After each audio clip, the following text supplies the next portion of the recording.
सुबह के ठीक 10:45 पर शहर के सबसे आलीशान car showroom royal auto hub के बाहर एक बुजुर्ग आदमी धीरे धीरे चलता हुआ पहुंचा। सफेद कुर्ता पायजामा, कंधे पर पुराना कपड़े का झोला और आंखों में शांति। शोरूम की कांच की दीवारों के पीछे चमचमाती नई गाड़ियां रखी थीं। BMW, होंडी, मर्सिडीज, सब कीमत करोड़ों में। जैसे ही बुजुर्ग अंदर गए, गार्ड ने तुरंत रास्ता रोक लिया। अरे बाबा, आप यहां कैसे आ गए? बाहर पार्किंग में बैठ जाइए, अंदर सिर्फ ग्राहक आते हैं। बुजुर्ग ने मुस्कुराकर कहा, बेटा मैं ग्राहक ही तो हूं, अंदर मैनेजर से मिलना है, एक कार देखनी है। गार्ड ने साथ खड़े दूसरे सिक्योरिटी से हंसते हुए कहा, सुना बाबा कार खरीदने आए हैं, कौन सी, साइकिल वाली? दोनों हंस पड़े। बुजुर्ग ने कुछ नहीं कहा, बस वहीं शांत मुस्कान रखी और बोले, बेटा तुम हंसे या रोए, पर मैं अंदर जाऊंगा। तभी अंदर से एक तेज आवाज आई। क्या हंगामा मचा रखा है बाहर? आवाज थी काव्या मेहरा, शोरूम की सीनियर सेल्स एग्जीक्यूटिव। वो हाई हील ब्लैक सूट और टैबलेट पकड़े हुए निकली। उन्होंने बुजुर्ग को सिर से पैर तक देखा और हल्का सा ताना मारा, बाबा यह शोरूम कार बेचता है, चाय नहीं, आपको शायद गलत जगह आना था। बुजुर्ग ने विनम्रता से कहा, नहीं बेटी, मैं सही जगह आया हूं, मुझे यहां की सबसे महंगी कार देखनी है। काव्या हंसी नहीं रोक पाई। Oh really? हमारे पास सबसे महंगी कार ऑरेलियन Z9 है, कीमत 3.5 करोड़। आप कैश में देंगे या चेक से? बुजुर्ग ने कहा, पेमेंट की चिंता मत करो, पहले कार दिखा दो। काव्या ने अपने साथी सौरभ से कहा, जरा कार कवर हटा दो, हमारे VIP ग्राहक दर्शन करना चाहते हैं। सौरभ मुस्कुराया और बोला, मैडम ये मजाक है क्या? यह आदमी तो लगता है फुटपाथ से चला आया है। काव्या ने कहा, हां, पर थोड़ा टाइम पास करने में क्या बुराई है। दोनों हंसते हुए कार के पास गए और कवर हटाया। कार की बॉडी चमक उठी। बुजुर्ग ने उसे गौर से देखा, फिर धीरे से कहा, इसकी इंजन साउंड मुझे सुननी है। सौरभ झुंझलाया, बाबा यह कोई लोकल गाड़ी नहीं है, इसमें बैठना भी मना है, यह शो पीस है। बुजुर्ग बोले, तुम्हारे मालिक से मिलवाओ, वही बात समझेंगे। काव्या ने झुंझलाते हुए कहा, ओ गॉड, अब यह मालिक से भी मिलना चाहते हैं। फिर रिसेप्शन पर जाकर फोन उठाया। सर, एक बूढ़ा आदमी आया है, कह रहा है वह ऑरेलियन Z9 खरीदना चाहता है, शायद मजाक कर रहा है। फोन के उस पार से आवाज आई, मजाक करने दो, थोड़ी देर में खुद चला जाएगा। यह आवाज थी वैभव मल्होत्रा, शोरूम का जनरल मैनेजर, एक अहंकारी सेल्स ड्रिवन आदमी जो लोगों को उनके कपड़ों से आंकता था। काव्या ने फोन रखा और बुजुर्ग से बोली, मैनेजर साहब बिजी हैं, आप किसी और दिन आइए। बुजुर्ग ने कहा, मुझे आज ही मिलना है, जरूरी बात है। सौरभ ने हंसकर कहा, जरूरी बात यह है कि आपको यहां से जाना चाहिए बाबा, बाहर पानी रखे हैं, पी लीजिए। इतना कहकर वह दोनों अंदर चले गए। बुजुर्ग कुछ पल वहीं खड़े रहे, फिर पास की कुर्सी पर बैठ गए। थोड़ी देर बाद एक छोटा सा लड़का लगभग 25 साल का उनके पास आया। नाम था राहुल पांडे, नया जूनियर सेल्समैन। राहुल ने पूछा, बाबा सब आपको डांट क्यों रहे हैं, आपको कुछ चाहिए क्या? बुजुर्ग मुस्कुराए, बस तुम्हारे मैनेजर से मिलना है बेटा।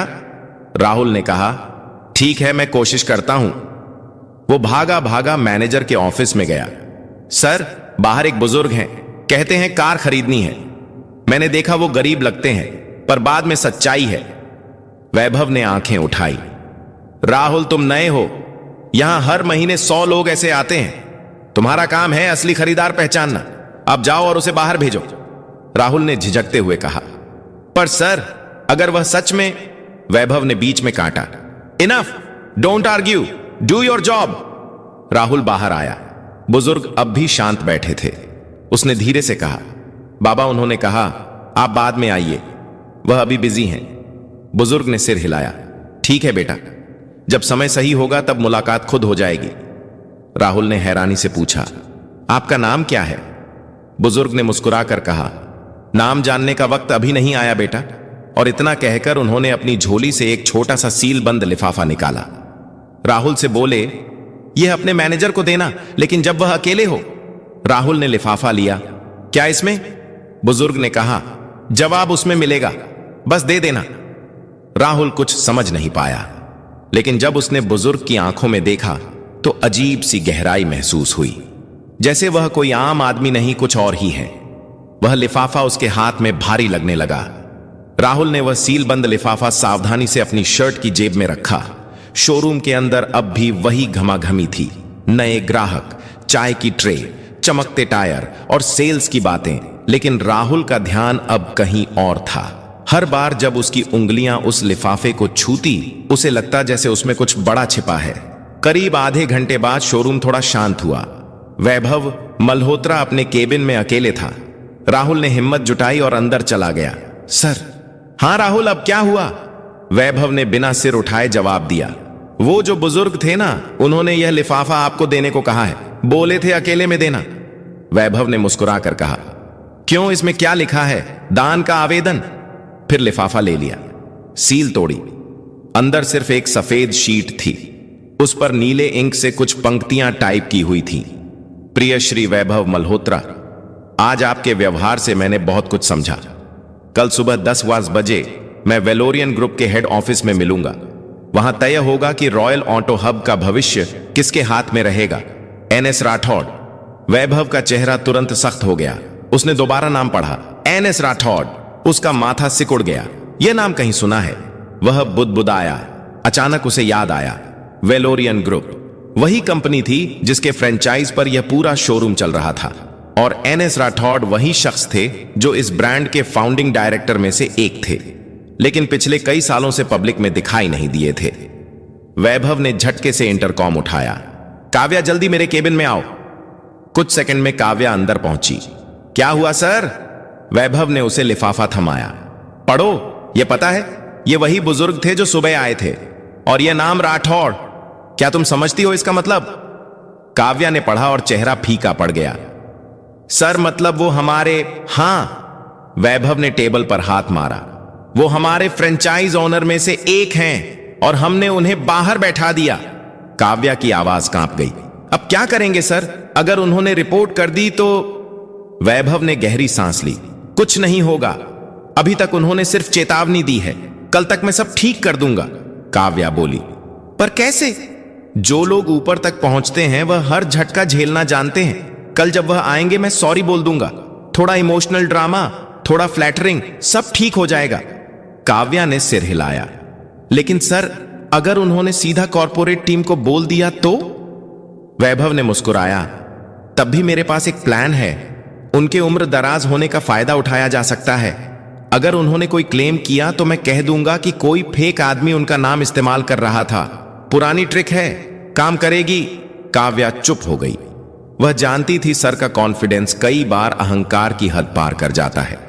इसी बीच राहुल बाहर खड़ा सब सुन रहा था। वह अंदर नहीं गया, पर दरवाजे की ओट में हर शब्द उसके कानों में पड़ा। उसे अंदर से गुस्सा आया। उसने सोचा, इन लोगों ने कल भी गलती की थी और आज भी झूठ से ढकने की कोशिश कर रहे हैं। रात को राहुल घर नहीं गया। वो शोरूम के पीछे वाले छोटे ऑफिस में ही रुका। कंप्यूटर पर बैठकर उसने वेलोरियन ग्रुप की वेबसाइट खोली। फिर contact board of directors section में जाकर एक ईमेल लिखा। Subject, about mister NS Rathore के रॉयल ऑटो हब में आने का अनुरोध। प्रिय सर, आज एक बुजुर्ग व्यक्ति आए थे जो खुद को श्री राठौड़ बताते हैं। स्टाफ ने उनके साथ अनुचित व्यवहार किया। उन्हें शोरूम से लगभग बाहर निकाल दिया गया। मैं यह मेल इसलिए लिख रहा हूं ताकि सच आपके सामने पहुंचे। Rahul Pandey, junior sales executive. उसने मेल भेज दी। दिल धड़क रहा था, पर आत्मा हल्की लग रही थी। अगली सुबह 10 बजे शोरूम के गेट पर वही बुजुर्ग फिर आए, पर इस बार अकेले नहीं थे। 4 गाड़ियां पीछे रुकी। काले सूट पहने कुछ अधिकारी उतरे। गार्ड सन्न रह गया। काव्या और सौरभ के चेहरे से रंग उड़ गया, और वैभव मल्होत्रा, जिसकी मुस्कान कल तक इतनी तेज थी, अब उसके होंठ सूख गए थे। बुजुर्ग सीधे अंदर आए और बोले, श्री वैभव मल्होत्रा कहां है? उनकी आवाज में अब कोई नरमी नहीं थी, वह आवाज आदेश थी। पूरा शोरूम खामोश था। कांच की दीवारों में सिर्फ उनके कदमों की आवाज गूंज रही थी। वैभव धीरे धीरे अपने केबिन से निकला, चेहरे पर बनावटी मुस्कान चिपकाए हुए। नमस्ते सर, उसने जल्दी से हाथ जोड़ते हुए कहा। कल जो हुआ वह एक गलतफहमी थी सर। स्टाफ को बस। राठौड़ ने हाथ उठाकर रोक दिया। उनकी आंखों में सीधी ठंडक थी। गलती सिर्फ स्टाफ की नहीं मल्होत्रा साहब, गलती आपके चरित्र की थी। वैभव सकपका गया। सर, मैं कसम खाकर कहता हूं। राठौड़ की आवाज और गहरी हो गई। कसमें बाद में खाना, पहले यह बताइए, जब कोई आदमी साधारण कपड़ों में आता है तो आप उसे ग्राहक नहीं मानते? काव्या और सौरभ एक कोने में खड़े सब सुन रहे थे। काव्या के गले में पसीना उतर आया था। राठौड़ आगे बढ़े और शोरूम के बीचों बीच रुक गए। उन्होंने चारों तरफ देखा। हर कर्मचारी सिर झुकाए खड़ा था। यह वही शोरूम है जिसे मैंने 20 साल पहले शुरू किया था, उन्होंने कहा। तब यहां सिर्फ 2 गाड़ियां थीं और 5 लोग। हमने एक सपना देखा था कि ग्राहक चाहे किसी हालत में आए उसे सम्मान मिलेगा, लेकिन अब, उन्होंने ठहर कर वैभव की तरफ देखा, अब यहां सिर्फ अहंकार बिक रहा है। वैभव की आवाज कांपने लगी। सर, प्लीज हमें एक मौका दे दीजिए। कल का दिन सच में बहुत बुरा था। हां, राठौड़ बोले, लेकिन बुरे दिन इंसान को पहचानने का काम करते हैं, और कल मैंने तुम्हें पहचान लिया। इसी बीच उनके साथ आए अधिकारी ने फाइल टेबल पर रखी। उसने कहा, सर, हमने कल की पूरी सीसीटीवी फुटेज देखी है, सब कुछ रिकॉर्ड में है। वैभव के चेहरे का रंग उड़ गया। काव्या की सांस अटक गई। राठौड़ बोले, मैंने वीडियो देखा है। तुम लोग हंस रहे थे, ताने मार रहे थे, और एक बुजुर्ग ग्राहक को बैठने तक नहीं दिया गया। क्या यह है तुम्हारा ब्रांड वैल्यू? वैभव ने सिर झुका लिया। सर, मैं मानता हूं मुझसे गलती हुई। मैं नहीं, राठौड़ ने बीच में काटा। अब गलती मानने का वक्त नहीं, अब जवाब देने का वक्त है। उन्होंने पीछे खड़े राहुल की ओर इशारा किया। आओ बेटा। राहुल चौंका, धीरे धीरे आगे बढ़ा। राठौड़ ने मुस्कुराकर कहा, यही है वह लड़का जिसने मुझे झूठ से नहीं सच से मिलवाया, जिसने मेरी बेइज्जती छिपाने की कोशिश नहीं की, बल्कि मुझे सच्चाई बताई। पूरा स्टाफ स्तब्ध था। काव्या फुसफुसाई, राहुल ने मेल किया था। राठौड़ ने वैभव की ओर देखा। जानते हो मल्होत्रा, तुम्हारे शोरूम में सबसे निचले पद पर बैठा इंसान ही सबसे ऊंचा निकला। फिर उन्होंने फाइल खोली और बोले, आज से रॉयल ऑन्टो हब की मैनेजमेंट स्ट्रक्चर बदल दी जा रही है। वैभव मल्होत्रा, आप सस्पेंड किए जाते हैं तत्काल प्रभाव से। वैभव हक्का बक्का रह गया। सर, प्लीज, मेरी फैमिली है, मेरा करियर। तुम्हारा करियर नहीं खत्म हो रहा, राठौड़ शांत स्वर में बोले। बस अब तुम्हें असली काम समझना होगा। अब तुम अगले 6 महीने सर्विस सेक्शन में काम करोगे, गाड़ियों की धूल साफ करोगे, ग्राहकों की चाय लाओगे और सीखोगे कि असली इज्जत क्या होती है। शोरूम में सन्नाटा फैल गया। काव्या की आंखों में आंसू थे। राठौड़ ने उसकी तरफ देखा। और तुम मिस काव्या, तुम्हें एक और मौका दिया जा रहा है, लेकिन याद रखना, अगर अगली बार किसी ग्राहक को उसके कपड़ों से आंका गया तो तुम बाहर होगी। काव्या ने सिर झुकाकर कहा, सॉरी सर, मैं समझ गई हूं। फिर राठौड़ ने राहुल की तरफ रुख किया। राहुल, तुमने सच की कीमत चुकाई नहीं, बल्कि कमाई है। आज से तुम इस शोरूम के असिस्टेंट मैनेजर हो। राहुल की आंखें फैल गईं। साहब, मैं तो नया हूं। हां, राठौड़ मुस्कुराए, लेकिन तुम्हारे पास वह है जो यहां किसी के पास नहीं, इंसानियत। काव्या ने धीरे से कहा, राहुल, तुमने जो किया वो कोई नहीं कर पाता। राहुल ने जवाब दिया, मैंने बस वही किया जो सही लगा। राठौड़ ने आखिरी बार वैभव की ओर देखा।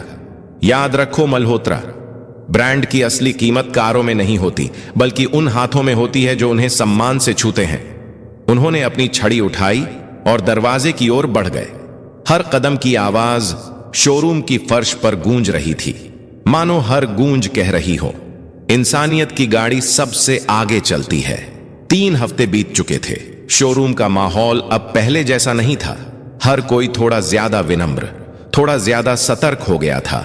रॉयल ऑन्टो हब का बोर्ड अब और भी चमकने लगा था, पर अब उसकी चमक सिर्फ कारों से नहीं, बल्कि राहुल की ईमानदारी से थी। राहुल अब असिस्टेंट मैनेजर था। कर्मचारी उसे सर कहने लगे थे, लेकिन वह हमेशा मुस्कुराकर कहता, अरे सर मत बोलो, राहुल ही ठीक है। वो हर सुबह सबसे पहले आता, शोरूम की लाइट्स ऑन करता और वहीं पुरानी जगह पर 5 मिनट खड़ा रहता जहां राठौड़ साहब बैठे थे। उसके लिए वह जगह अब किसी मंदिर से कम नहीं थी। एक दिन काव्या आई और बोली, राहुल, आज तुम्हें वेलोरियन हेड ऑफिस से बुलावा आया है। राहुल थोड़ा चौंका। मुझे? किस लिए? कह नहीं सकते, काव्या बोली। बस उन्होंने कहा है कि मिस्टर राठौड़ खुद मिलना चाहते हैं। कांच की ऊंची बिल्डिंग जहां हर दरवाजा अपने आप खुलता था। राहुल ने कभी इतना बड़ा ऑफिस नहीं देखा था। रिसेप्शनिस्ट ने कहा, मिस्टर राहुल पांडेय, सर आपका इंतजार कर रहे हैं। वो अंदर गया। राठौड़ साहब वहीं थे, सफेद कुर्ते में, लेकिन अब उनके सामने एक मोटी फाइल थी और कई चार्ट्स।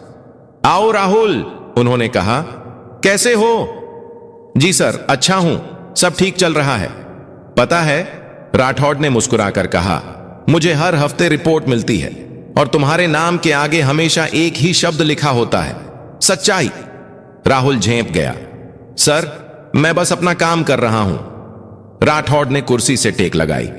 राहुल, तुम्हें एक बात बतानी है। मैंने फैसला किया है कि अब मैं धीरे धीरे रिटायर हो जाऊंगा। राहुल चौंका। क्या? पर सर, बिना आपके तो। राठौड़ ने मुस्कुरा कर कहा, हर इंजन को एक दिन रुकना होता है बेटा, लेकिन जरूरी है कि गाड़ी चलते रहे। उन्होंने फाइल उसकी ओर बढ़ाई। यह मेरे ट्रस्ट की फाइल है, वेलोरियन फाउंडेशन। मैं चाहता हूं तुम इसमें डायरेक्टर इंचार्ज के तौर पर काम शुरू करो। राहुल के होंठ सूख गए। सर लेकिन मैं तो एक सेल्समैन था। राठौड़ ने कहा, अब तुम एक मिसाल हो और कंपनी को मिसालें चाहिए, सिर्फ मैनेजर नहीं। राहुल की आंखें नम हो गईं।